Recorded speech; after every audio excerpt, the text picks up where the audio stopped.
Nearly every ancient culture tells the same story. A world-ending flood, a paradise lost beneath rising waters.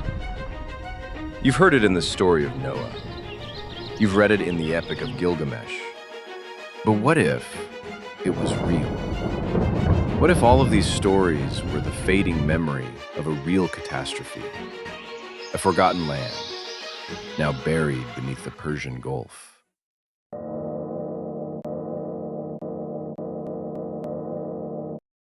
15,000 years ago, the Persian Gulf wasn't filled with water. It was dry, a vast, fertile basin surrounded by desert. This forgotten land was fed by four mighty rivers: the Tigris, the Euphrates, the Karun, and the Wadi Batim. Together, they created one of the most fertile regions on Earth. And if that sounds familiar, it should. The book of Genesis describes Eden as a place where one river split into four. Genesis 2:10. Now a river flowed out of Eden to water the garden, and from there it divided and became four rivers. Archaeologists now believe this was no allegory.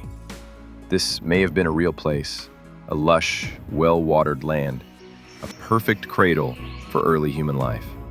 The Persian Gulf Basin was the ideal natural refuge, protected by mountain ranges, nourished by rivers and underground springs.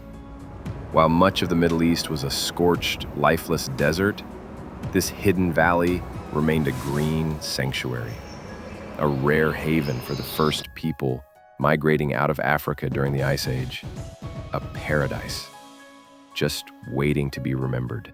But paradise didn't last.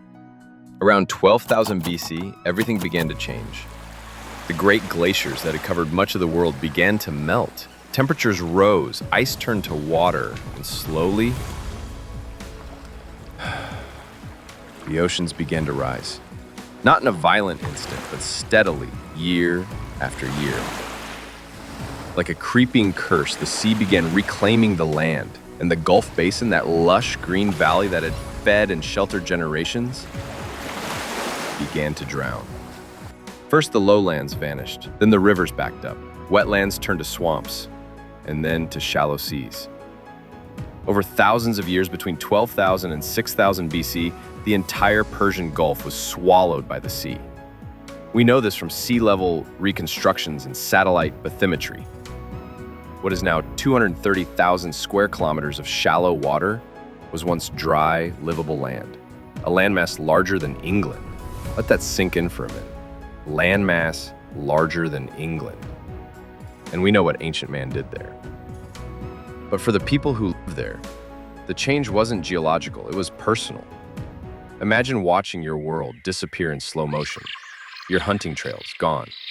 Your ancestors' burial mounds, gone. Generation after generation, watching the water creep closer, until eventually, the land that once gave life took it away. It would have felt apocalyptic, like divine punishment, like the end of everything.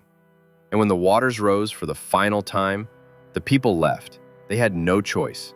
They took their families, their tools, their stories, and they followed the rivers inland, searching for safety, searching for dry land.